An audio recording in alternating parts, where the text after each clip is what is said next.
Hello friends, कैसे हैं आप लोग।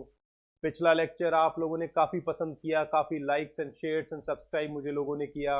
उसके लिए मैं आपका तहे दिल से धन्यवाद करता हूं। आगे भी आप लोग मेरे लेक्चर्स को ऐसे ही लाइक, सब्सक्राइब एंड शेयर करते रहिएगा दोस्तों। मैं और जानकारियां आप तक पहुंचाते रहूंगा और कोशिश करूंगा कि आपको इंस्पायर कर सकूं, आपको मोटिवेट कर सकूं, आप में एक जज्बा, एक जुनून पैदा कर सकूं दोस्तों।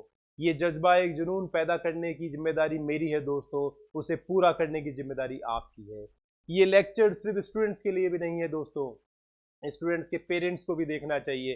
कैसे अपने बच्चों को आप तैयारी कराइए, कौन सी एज से बच्चे को प्रिपेयर करना चालू करिए दोस्तों, क्योंकि आज की दुनिया में कंपटीशन बहुत है दोस्तों।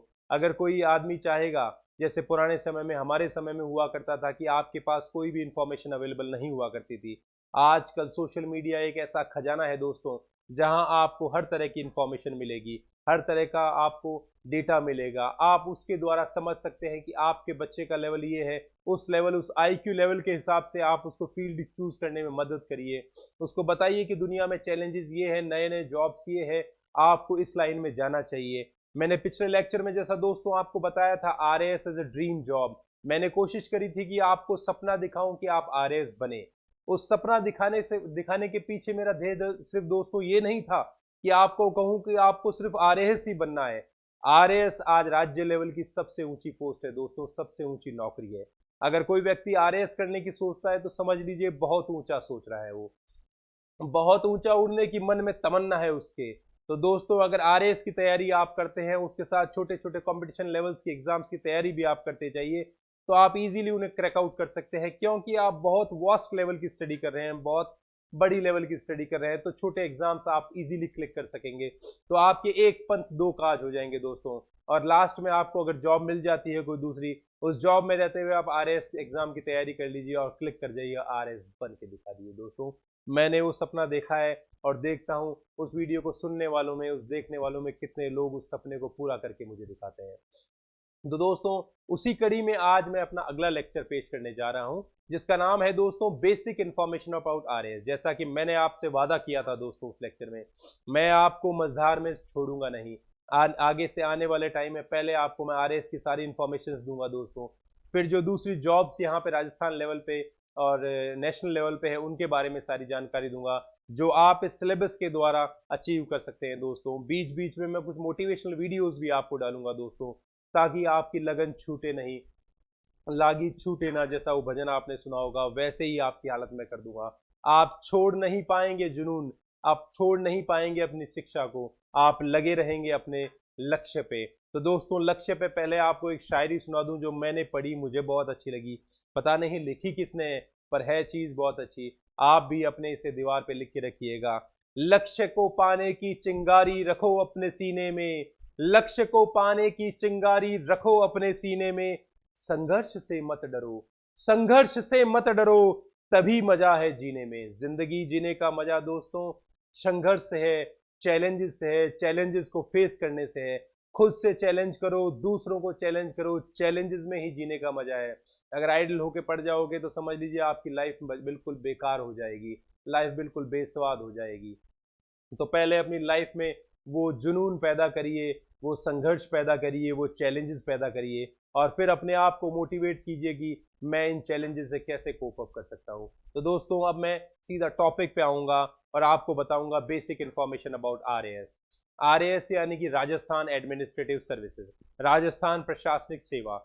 ये एक ऐसा एग्जाम है दोस्तों, जो एक संस्था है राजस्थान में, आरपीएससी, जिसका लोगो आप स्क्रीन पे देख सकते हैं दोस्तों, राजस्थान लोक सेवा आयोग। इसका ऑफिस दोस्तों अजमेर शहर में स्थित है। ये इस परीक्षा का आयोजन करवाते हैं दोस्तों। आरएएस को हम एक दूसरा नाम भी देते हैं दोस्तों, Rajasthan state and subordinated services combined competitive exam. इस इसलिए दिया जाता है दोस्तों ये नाम इसका, कि इस परीक्षा के द्वारा जो अभ्यर्थियों का चयन होता है, वो सिर्फ आरएएस पोस्ट के लिए भी नहीं होता दोस्तों। आरएएस की दूसरी जो अलाइड सर्विसेज हैं, जैसे आरएएस, आरपीएस, और दूसरी जो सर्विसेज हैं दोस्तों, उसके उसके उसके लिए भी इसमें एग्जाम में सिलेक्शन होता है। इसके अलावा जो कुछ सबऑर्डिनेट सर्विसेज होती हैं, जैसे तहसीलदार वगैरह, उनके लिए भी इसके द्वारा, इसी परीक्षा के द्वारा चयन होता है। आपकी मेरिट के आधार पर आपको वो पोस्ट दी जाएगी दोस्तों। आरएएस, जैसा कि आप जानते हैं दोस्तों, पिछली बार मैंने आपको बताया था, आरएएस राज्य स्तर की सबसे बड़ी सेवा है, सबसे बड़ी नौकरी है दोस्तों। और सबसे ज्यादा जो लोग सोचते हैं, सबसे ज्यादा लोग सपना देखते हैं अगर राजस्थान लेवल पे, तो वो इसी नौकरी का देखते हैं। हर कोई पेरेंट्स देखता है कि मेरे बच्चे को ये नौकरी मिल जानी चाहिए या मुझे कुछ ये नौकरी मिल जानी चाहिए, तो इस समाज में मेरा रुतबा बनेगा और मेरी पढ़ाई का लक्ष्य पूर्ण हो सकेगा। आरएएस बहुत ही सम्मानीय पोस्ट है दोस्तों, राज्य स्तर का सबसे बड़ा पोस्ट है। और आने वाले समय में आप जैसे आरएएस लगते हैं, कई आरएएस अफसर अपने लास्ट सेवा काल में आईएएस में भी प्रमोटेड हो जाते हैं दोस्तों। अब दोस्तों आरएएस के बारे में मैंने आपको बता दिया है। अब आरएएस की जानकारी आपको मैं ज्यादातर दूंगा, लेकिन कुछ जानकारियां आप डायरेक्ट आरएएस की, वो जानकारियां मैंने भी उसी वेबसाइट से निकाली हैं। आपको आरएएस की वेबसाइट है, आरपीएससी की जो वेबसाइट है दोस्तों, www.rpsc.rajasthan.gov.in। दोस्तों इस वेबसाइट का नाम आप नोट कीजिएगा, गूगल में जाके या क्रोम में जाके आप इसको ओपन अप कीजिएगा। उसके अंदर आपको सारे डेटा इसमें मिलेंगे, आरपीएससी की विभिन्न भर्तियों के बारे में, उसके नोटिफिकेशंस के बारे में, सैलरीज एंड पोस्ट कौन सी है, एग्जामिनेशन टाइमिंग क्या है, सिलेबस क्या है, किस प्रकार का क्वेश्चन पेपर आता है, वो सारी डिटेल से दोस्तों इसमें आपको चीजें मिलेगी। तो दोस्तों ये पहली साइट में मैंने आपको आरपीएससी की साइट के बारे में बताया है। उसके बारे में दोस्तों आरएएस के बारे में जो और जानकारी, राजस्थान प्रशासनिक सेवा के बारे में, total number of post and salaries. दोस्तों आप जब rpsc.rajasthan.gov.in साइट पे जाएंगे तो वहां पे आपको नोटिफिकेशन और जो है एडवर्टाइजमेंट आएगा, उसमें आपको टोटल नंबर ऑफ पोस्ट, कौन सी पोस्ट, कितनी पोस्ट निकली है, आरएएस की कितनी है, आरपीएस की कितनी है, राजस्थान अकाउंट सर्विसेज की कितनी है, तहसीलदार की कितनी है, और जो भी पोस्ट है उनकी संख्याएं वहां आपको मिलेगी कि कौन सी पोस्ट वहां पर आपको कितनी मिलती है। उनकी सैलरी क्या है, वो सैलरी भी आपको बेसिक सैलरी उसमें साथ में लिखी हुई मिलेगी दोस्तों। नोटिफिकेशन जो हर परीक्षा से पहले आरपीएससी निकालती है, राजस्थान सरकार निकालती है दोस्तों, उस परीक्षा के लिए उस नोटिफिकेशन में उसका सारा सिलेबस वगैरह, सारे पोस्ट वगैरह, एग्जामिनेशन टाइमिंग्स क्या रहेंगे, सब वो उसमें पूरा डिटेल्ड मेंशन होता है। अगर सिलेबस में कुछ चेंजेस वगैरह होते हैं तो उसी नोटिफिकेशन में उनको नोटिफाई करा दिया जाता है, जो कि आपको वहां पे नोट करना चाहिए। जो मेन सर्विसेज की पोस्ट जो दोस्तों आरएएस के द्वारा, मैंने आपको जैसा पहले बताया था, RAS, RPS, Rajasthan account services, ये होती है। इसके अलावा कुछ और भी होती है, ये सब आपको राजस्थान उस वेबसाइट पे जाके सारी जानकारी, टोटल 30 पोस्ट होती है दोस्तों, 15 जो होती है हायर पोस्ट होती है और 15 सबॉर्डिनेट सर्विसेज पोस्ट होती है। अंदाजन बता रहा हूं मैं आपको। सबॉर्डिनेट सर्विस पोस्ट में जैसे आपको एग्जांपल दे सकता हूं मैं एक तहसीलदार का। उसके बाद दोस्तों सिलेबस की जो इन्फॉर्मेशन है वो नोटिफिकेशन के साथ में आपको वेबसाइट पे सारा डेटा सिलेबस का मिल जाएगा। मेंस का सिलेबस भी वहां पे मिल जाएगा आपको, प्रीलिम्स का भी सिलेबस वहां पे मिल जाएगा दोस्तों। प्रीलिम्स में क्या क्या सिलेबस आएंगे, कितने उसमें पेपर होंगे, कितने मार्क्स के होंगे, मेंस में कितने पेपर्स होंगे, कितने मार्क्स के होंगे, ये सारी जानकारी आपको उस वेबसाइट पे जाने से मिल जाती है दोस्तों। अब दोस्तों मुख्य किताबें, आज हम कहते हैं कि छठी, सातवीं, आठवीं, नवीं, 10वीं, ये जो किताबें दोस्तों हमने पढ़ी है 11वीं 12वीं तक की, इन्हीं पुस्तकों में से ज्यादातर प्रश्न आपके आरएएस, प्रीलिम्स और मेंस में आते हैं दोस्तों। तो उन्हीं पुस्तकों को पहले, सबसे पहले आप पढ़ना शुरू कीजिएगा, वो आपका बेस मैप तैयार करेंगे दोस्तों। मोस्टली काफी क्वेश्चंस कई बार उन्हीं पुस्तकों में से आते हैं दोस्तों। तो आरबीएससी और एनसीईआरटी की जो राजस्थान बोर्ड और नेशनल बोर्ड की जो एग्जाम बुक्स हैं दोस्तों, छठी से लेकर 12वीं तक की, उन बुक्स को आप संभाल के रखिएगा, और नहीं हो तो कहीं से अरेंज कीजिएगा। सबसे पहले आप उनके ऊपर गो थ्रू कीजिएगा, उनमें जो डेटा है उनके माइक्रो नोट्स बनाइएगा दोस्तों। उसके बाद में दोस्तों आता है pre cum mains topic preparation. दोस्तों सबसे पहले आपको जानकारी मैं दूंगा, हालांकि ये आपको आने वाले टाइम में स्ट्रेटेजी के समय भी मैं जो एक और लेक्चर लूंगा उसमें बताऊंगा कि तैयारी आपको कैसे करनी है, कैसे आपको अपना माइंड सेटअप तैयार करना है दोस्तों। मान लीजिए आज आपने सोचा कि मुझे आरएएस बनना है, तो आप आरएएस की जानकारी के लिए उसकी वेबसाइट पे जाएंगे। हो सकता है मेरा वीडियो भी आप तक पहुंच चुका होगा, अगर ना पहुंचे तो आप किसी से पूछिएगा। आरपीएससी की जो साइट है उसमें जाते हुए आप उसमें नोटिफिकेशन को पढ़िएगा, कौन सी जॉब्स है उनकी पढ़िएगा, उनको क्या सैलरीज मिलती है वो पढ़िएगा आप। उसके बाद में सबसे पहला जो स्टेप आता है दोस्तों, आता है सिलेबस का। तो आप सबसे पहले सिलेबस की स्टडी वहां पे कीजिएगा दोस्तों। सिलेबस में आपका क्या डेटा है, कौन से डेटा को आपने पहले पढ़ रखा है, कौन से को नहीं पढ़ रखा है, उसको 2 कैटेगरीज में डिवाइड कीजिएगा दोस्तों। उस सिलेबस के द्वारा आप अपनी स्ट्रेंथ्स और वीकनेसेस को जांचने की कोशिश कीजिएगा। आप ये देखिएगा दोस्तों, ये ग्लास जो है वो कितना भरा हुआ है, कितना खाली है। लेकिन दोस्तों जितना भरा हुआ है उसको भी आपको ऐसा सॉलिडिफाई करना है, आपने डेटा को, अपनी नॉलेज को ऐसा सॉलिडिफाई करना है कि वो हिले डुले ना। उसके बाद में दोस्तों आपको ऐसा सोचना है, प्री ऐसे कुछ टॉपिक्स आपको छांटने हैं जो प्रीलिम्स और मेंस में सिमिलर हो। तो पहले आपको उन टॉपिक्स की तैयारी करनी है। जो सिर्फ मेंस के टॉपिक्स हैं उनको आप जब आप प्रीलिम्स क्लियर कर लेते हैं उसके बाद में भी कर सकते हैं। 70% ऑफ द सिलेबस जो है दोस्तों वो दोनों का सेम जैसा आता है, तो आप उसमें से छांट लीजिएगा भाई ये टॉपिक्स जो है प्रीलिम्स और मेंस के दोनों सिमिलर हैं, तो आपको उन पे ज़्यादा ध्यान देना है, तो उसकी आपको मेंस की तैयारी साथ में हो जाएगी। उसमें आप फैक्चुअल इंफॉर्मेशन भी उनकी निकालिएगा, उन फैक्चुअल इंफॉर्मेशन को आप एनालिसिस करते हुए एनालिटिकली आप उनको आंसर्स में कैसे प्रेजेंट करें इसकी प्रैक्टिस भी कीजिएगा दोस्तों। और दोस्तों मेंस के लिए आपको रेगुलरली राइटिंग की प्रैक्टिस करनी है। अपनी राइटिंग अगर आपकी थोड़ी खराब है उसको सुधारना है दोस्तों। इसमें दोस्तों इंग्लिश और हिंदी पाठ्यक्रम का कोई ज़्यादा फर्क नहीं पड़ता है। मोस्टली हिंदी पाठ्यक्रम वाले बच्चों का सिलेक्शन ज़्यादा हुआ है पिछले, अगर डेटा अपन देखेंगे पिछले सिलेक्शंस के तो उससे कोई फर्क नहीं पड़ता है दोस्तों कि आपका मीडियम कौन सा है। बस आपको नॉलेज पूरी होनी चाहिए, इन डेप्थ नॉलेज पूरी होनी चाहिए, एनालिटिकल नॉलेज होनी चाहिए दोस्तों। उसके बाद में दोस्तों आपको जो कंटिन्यूसली जिस दिन से आप तैयारी का सोचेंगे उस दिन से आपको करंट अफेयर्स पे आपको पूरा ध्यान देना है। डेली न्यूज़पेपर्स पढ़ना और मंथली एक मैगजीन पढ़ना दोस्तों, जिसमें आपको सारा जीके मिलेगा दोस्तों, करंट अफेयर्स की सारी नॉलेज मिलेगी। क्योंकि जनरली जो ये देखा गया है दोस्तों प्रीलिम्स के अंदर या मेंस के अंदर क्वेश्चंस जो आपकी करंट अफेयर्स में से 6 महीने 2 महीने साल भर की जो करंट अफेयर्स है उसमें से काफ़ी क्वेश्चंस कवर किए जाते हैं। तो जितना आपका करंट अफेयर्स स्ट्रांग होगा दोस्तों तो उतना आप ज़्यादा एज कर पाएंगे, उतना आप ज़्यादा लीड कर पाएंगे। और दोस्तों या पेरेंट्स जो कोई सुन रहे हैं उनको भी एक मैं गाइडलाइन देना चाहूँगा कि अगर आपका बच्चा, आप ये समझ लीजिए अगर 8th में है तो आप ये उसका वेट मत कीजिए कि कब वो ग्रेजुएट होगा। आप उसको 8th से 10th से ऐसी आदत डालिए कि वो रेगुलरली रोज न्यूज़पेपर पढ़े या कोई मैगजीन पढ़े और वो उन चीज़ों के बारे में डिस्कशन करें। टीवी में जैसे राज्यसभा लोकसभा टीवी आती है जिस पर काफ़ी डिस्कशन आता है।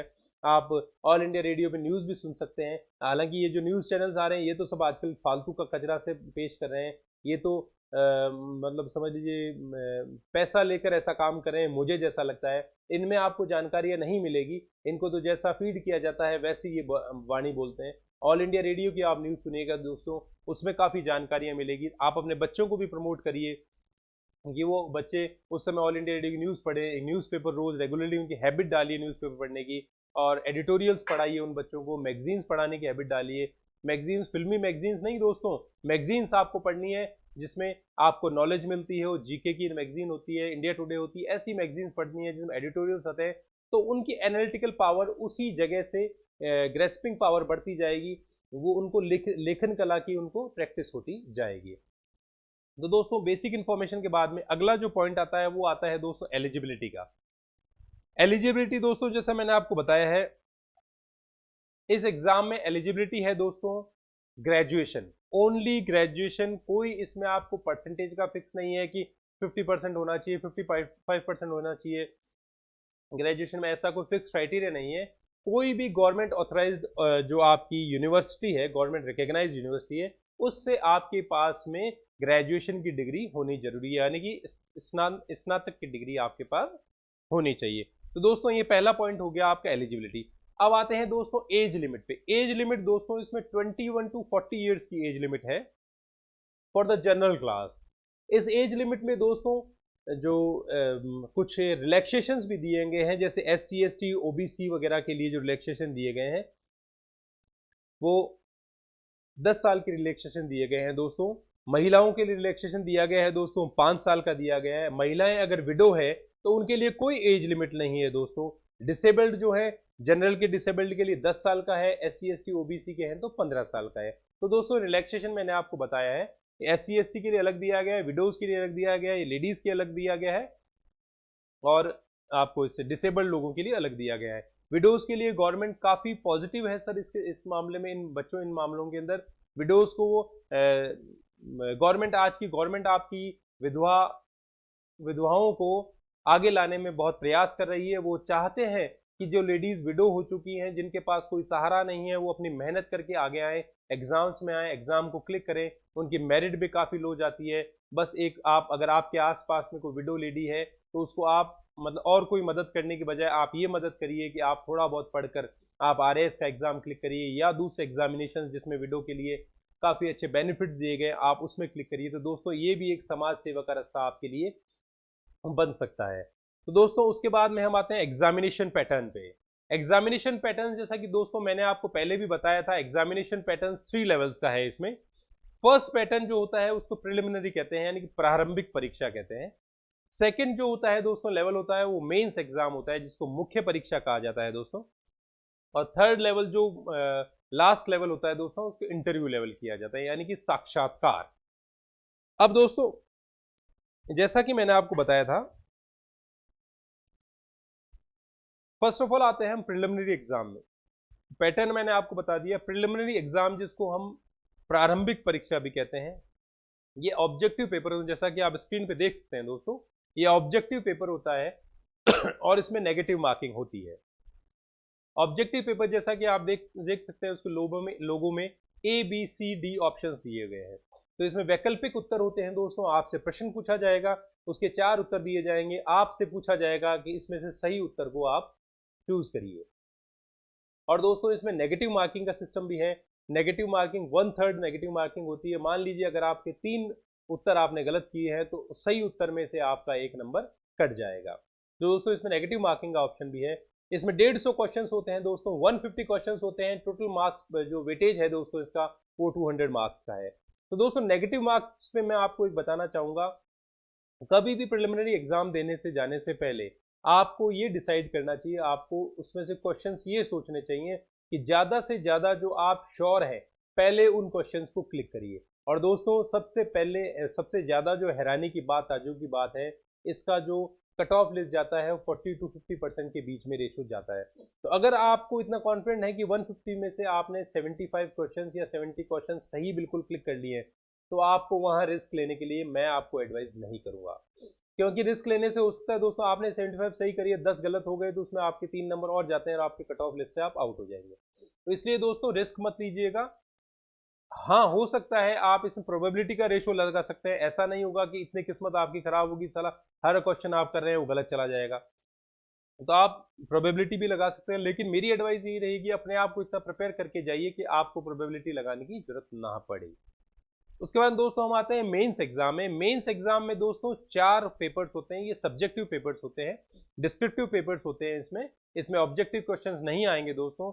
इसमें क्वेश्चंस इसमें 4 जो पेपर होंगे सर बच्चों, ये जो चारों पेपर हैं ये 200 मार्क्स ईच का होगा। 3 पेपर जीएस के होंगे दोस्तों, एक पेपर जो होगा आपका हिंदी इंग्लिश का होगा। हिंदी इंग्लिश में से हिंदी जो 120 मार्क्स की आएगी, इंग्लिश 80 मार्क्स की आएगी। हिंदी इंग्लिश के लिए आपको अपनी ग्रामर अभी से ही स्टार्ट कर देनी चाहिए दोस्तों, ग्रामर ऐसे राइटिंग इन पे आपको ध्यान देना चाहिए दोस्तों। और इसके अलावा दोस्तों जो मेंस का एग्जाम होता है, मेंस के एग्जाम में आपको क्वेश्चंस पूछे जाएंगे दोस्तों 15 शब्द के, 50 शब्द के, 20 शब्द के, 50 शब्द के, 100 शब्द के, ऐसे आप क्वेश्चंस पूछे जाएंगे। तो आपको जैसे जो छोटे क्वेश्चंस रहेंगे दोस्तों उसमें आपको टू द पॉइंट आंसर देना पड़ेगा। कुछ जो बड़े क्वेश्चंस रहेंगे आप उसमें एनालिसिस अपना एनालिटिकल डेटा ज़्यादा से ज़्यादा प्रेजेंट कर सकते हैं। तो दोस्तों ये मेंस लेवल हो जाएगा इसमें आपको। इसमें ज़्यादातर जनरल स्टडीज़ के जो सारे पेपर्स में कवर होते हैं दोस्तों, इसमें आप साइंस एंड टेक्नोलॉजी भी आती है, history, geography, economics, polity, current affairs, ये सारे डेटा इसमें आपका कवर होता है। ये सारी नॉलेज मैं आपको जब मेंस के बारे में आपको अलग से क्लास लूंगा उसमें आपको सारा डिटेल स्टडी आपको बताऊंगा कि आपको इसमें कैसे पढ़ाई करनी है, इसमें कैसा क्या करना है दोस्तों। उसके बाद में दोस्तों प्रिलिमिनरी जो एग्जाम था वो क्वालिफाइंग एग्जाम है दोस्तों, उसके नंबर्स आपके मेरिट में नहीं जुड़ते हैं। अगर आपने उसको पास कर लिया तो आपके वो नंबर्स वहीं खत्म हो जाते हैं, आप सीधा मेंस एग्जाम लिखने के लिए जाते हैं। लेकिन मेंस एग्जाम के जो 800 नंबर है और उसके बाद में जो अगला लेवल आता है दोस्तों इंटरव्यू, ये 800 और इंटरव्यू के 100 नंबर, ये 900 नंबर्स में से जितने भी अंक आपको मिलेंगे दोस्तों उसके द्वारा आपकी मेरिट डिसाइड होगी। उस मेरिट के आधार पर ही आपको आपकी पोस्ट दी जाएगी, आपको उस रैंकिंग दी जाएगी। इस रैंकिंग के हिसाब से आपको पोस्ट मिलेगी, आपको आरएस मिलती है, आरपीएस मिलती है, सबऑर्डिनेट सर्विस मिलती है, वो आपकी रैंक के ऊपर निर्भर करता है। तो दोस्तों ये तीनों स्टेजेस मैंने आपको बता दी है। इसमें मैंने आपको सारी जानकारी देने की कोशिश की है कि आरएएस क्या चीज़ है, आरएएस क्या लेवल पे है, आरएएस की नोटिफिकेशन आप कहाँ से दे सकते हैं, आरएएस की वेबसाइट का नाम मैंने बता दिया है। आगे आने वाले लेक्चर्स में मैं आपके ये टॉपिक्स जो है एक एक अलग अलग टॉपिक्स लूंगा। प्रीलिम्स का अलग लूंगा दोस्तों, मेंस का अलग लूंगा, इंटरव्यू के बारे में अलग आपको डेटा दूंगा, उसके बाद में सिलेबस की अलग से स्टडी कराऊंगा दोस्तों। और आपको एक स्ट्रेटेजी भी मैं कोशिश करूंगा बना के दूं कि आप किस स्ट्रेटेजी से कैसे अपने तीर कमान तैयार करते हुए आप युद्ध के रण क्षेत्र में उतरने की तैयारी करें। और दोस्तों आगे आने वाले टॉपिक्स में और नई से नई जानकारी आपके साथ लाऊंगा, बीच में कुछ मोटिवेटिंग वीडियो भी आपके पास लाऊंगा। तो दोस्तों आज के लिए बस इतना ही। मैं आपसे फिर मुलाकात करूंगा अगले लेक्चर के साथ, अगले कुछ सूचनाओं के साथ, अगली जानकारियों के साथ। मैं और आप एक साथ हमेशा बने रहेंगे। लेकिन एक बात जाते जाते मैं आपको कहना चाहूंगा, जब टूटने लगे हौसले तो बस ये याद रखना, मेरी बात नहीं, जब टूटने लगे हौसले तो बस ये याद रखना, बिना मेहनत के तो तक तो ताज भी नहीं होते, बिना मेहनत के तो हासिल तक तो ताज भी नहीं होते। ढूंढ लेना अंधेरों में मंजिल अपनी, ढूंढ लेना अंधेरों में मंजिल अपनी, जुगनू कभी रोशनी के मोहताज नहीं होते, जुगनू कभी रोशनी के मोहताज नहीं होते। तो मेरे साथियों, आप वो जुगनू हैं जो जिन्हें इस देश को, इस संसार को, इस राज्य को रोशन करना है। तो आपको रोशनी की जरूरत नहीं होती। मुझे इतना विश्वास है कि आप वो मशाल है, समाज को आगे से लीड कर सकते हैं। आप चाहे जैसा कर सकते हैं अगर आप अपने मन में यकीन कर लें तो। आप आगे बढ़ते रहिए दोस्तों, मैं आपके साथ हूं। आपका दोस्त नरेंद्र।